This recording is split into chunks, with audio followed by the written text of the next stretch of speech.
14 tahun kemudian, tahun 1926, tepatnya 31 Januari 1926, saudaranya yang punya turunan nasab bertemu di satu titik, mendirikan Jam'iyah Nahdlatul Ulama.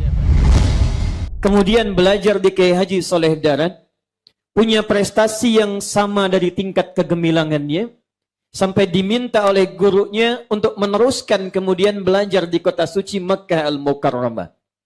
Bahkan di awal-awal masa pembelajarannya, belajar pada guru alim yang sama, mufti di Makkah, imam besar di Haramain, namanya Syekh Ahmad Khatib Al-Minangkabawi, yang lahir tahun 1880 Masehi. Sepulang dari sana, Kiai Haji Muhammad Darwish kemudian diberikan julukan nama baru dengan nama Kiai Haji Ahmad Dahlan bin Kiai Haji Abu Bakar bin Kiai Ilyas bin Kiai Sulaiman bin Demang Jurang Juru Kapindo bin Demang Jurang Juru Sapisan bin Kiai Gerbek bin Maulana Ishaq. Kemudian pulang ke Nusantara, lantas mendirikan Muhammadiyah tanggal 18 November tahun 1912.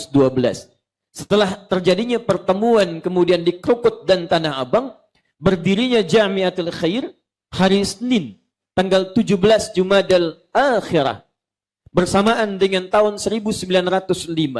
Ada pertemuan di Tanah Abang dan Krukut, mendirikan Jamiatul Khair, dihadiri oleh 5 habaib pada saat itu, kalangan Sayyid Abdurrahman, Sayyid Sahan, Sayyid Abdullah, Sayyid Al-Fakhir, dan kalangan yang lainnya. Pulang dari situ 6 tahun, 7 tahun kemudian mendirikan Muhammadiyah. Setelah bertemu dengan tahun 1911 dengan seorang alim bernama Syekh Ahmad Surkati yang didatangkan dari Sudan, sempat kemudian beliau menimba ilmu di Kairo dan pada saat itu berada di Mekah. 14 tahun kemudian, tahun 1926, tepatnya 31 Januari 1926, saudaranya yang punya turunan nasab bertemu di satu titik, mendirikan Jam'iyah Nahdlatul Ulama.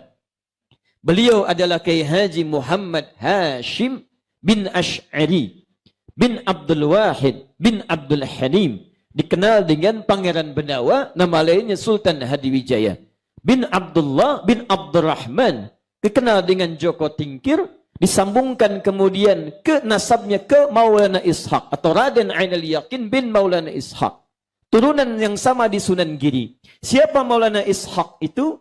Adalah satu di antara anaknya Syekh Ahmad Jumadil Kubra.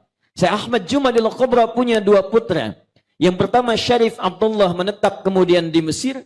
Syarif Abdullah kemudian berhaji ke kota Makkah Al-Mukarramah, bertemu dengan satu anaknya Prabu Siliwangi yang diantar oleh kakaknya pada saat itu, yang dikenal dengan Abdullah Iman, yang saat itu bernama Walang Sungsang. Punya adik yang lahir tahun 1426, diberi nama dengan Syarifah Mudaim.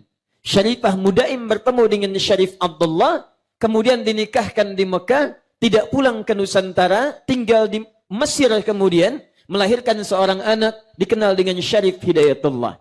Syarif Hidayatullah kembali kemudian bertemu kakeknya. Saat bertemu kakeknya diterima di daerah Gunung Jati, diberikan wilayah di sana dikenal dengan Sunan Gunung Jati. Dari Sunan Gunung Jati inilah Bapak dan Ibu sekalian, kalau kita turunkan nanti ada Fathullah. Anak pertamanya Muhammad, anak keduanya perempuan menikah dengan Fathullah. Fathullah dikenal dengan Faletahan, itu yang menaklukkan Jakarta pada saat itu dari Portugis, tanggal 22 Ramadan tahun 933 Hijrah. Bertepatan dengan 22 Juni tahun 1527 Masehi. Sampai sekarang 22 Juni dikenal sebagai hari kelahiran Jakarta. Nah, anak keduanya dikenal dengan Maulana Ishaq. Keduanya adalah anak Syekh Ahmad Jumadil Kubra. Di antara para wali yang menyebarkan risalah Islam sampai ke Nusantara, sampai makamnya dimakamkan di perbatasan dari Semarang ke arah Demak. Kalau Anda dari Semarang kemudian akan menuju flyover belok ke arah kiri, itu sebelah kirinya ada Masjid Syekh Ahmad Jumadil Kubra. Atasnya ada kubah warnanya emas, ada kemudian di kanannya semacam menara warnanya hijau. Dulu masih ada gerai ATM 3 itu. CMB Niaga, ada BNI, ada BRI. Sekarang sudah tidak ada.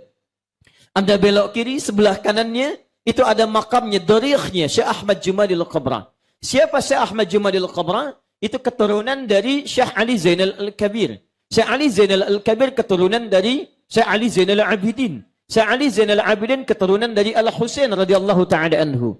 Adiknya Al-Hasan radhiyallahu taala anhu. Dua cucu Nabi sallallahu alaihi wasallam dari Sayyidina Ali bin Abi Thalib radhiyallahu taala anhu. Ali bin Abi Thalib suaminya Fatimah Az-Zahra. Fatimah Az-Zahra putrinya Rasulullah Muhammad sallallahu alaihi wasallam.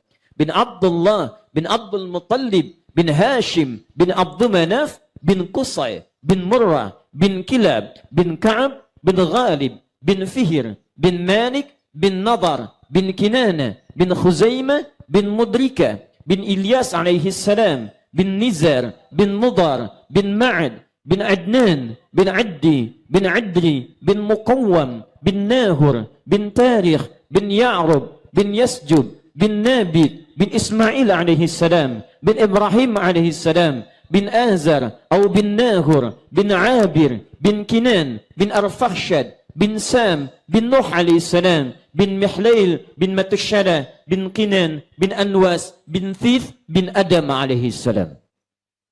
Jadi R.A. Kartini satu santriwati dari guru yang sama dengan Kiai Haji Hashim Asy'ari mendiri Nahdlatul Ulama yang bersaudara dengan pendiri Muhammadiyah Kiai Haji Ahmad Dahlan. Jadi ingin saya sampaikan NU Muhammadiyah itu bersaudara. Dua gurunya sama,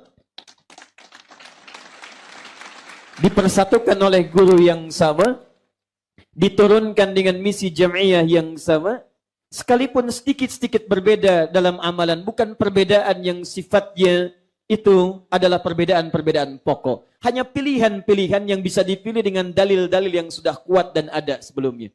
Yang kunut ada dalilnya. Yang tidak kunut pun ada dalilnya. Yang tidak ada dalilnya, yang tidak sholat subuh. Yang bismillah disirkan, ada dalilnya.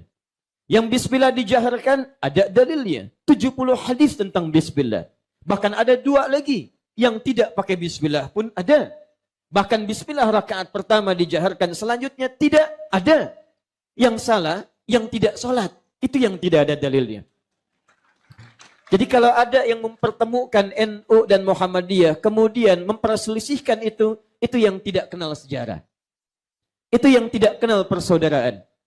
Jadi saya bermohon pada Allah Subhanahu wa taala, semoga persaudaraan kita seluruhnya dikekalkan oleh Allah dan bergandengan menuju surga insyaallah. Takbir. Tayyib. Dari situ menyebar, memunculkan banyak santri, termasuk dari Rembang ini, Masya Allah. Dari Sarang, ada Syekhuna Kiai Haji Maimun Zubair. Dekat sini di Lete, ada Gusmus, Kiai Haji Mustafa Bisri. Di antara menantunya ada Mas'ulil Absar. Di antara tantenya ada Siti Mardiyah. Mardiyah tinggal di Pati. Di Pati itu ada Kiai Haji Sahal Mahfud. Kiai Haji Sahal Mahfud punya di antara saudaranya itu Kiai Haji Abdul Qayyum. Dikenal dengan Gus Qayyum. Di antara muridnya Gus Qayyum itu ada Bapak Muhari. Putrinya Bapak Muhari namanya Sufaira.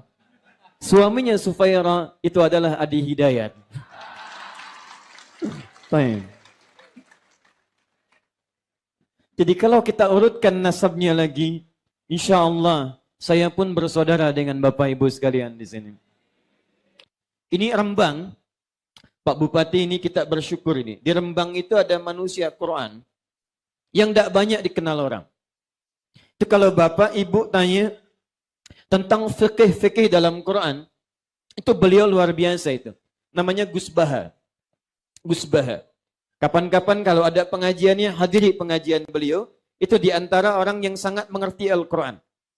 Kalau ingin lebih dalam lagi, sampai ke kata sekian, diulang sekian, maknanya sekian, makna gaibnya itu ambil pengajiannya Gus Qayyum.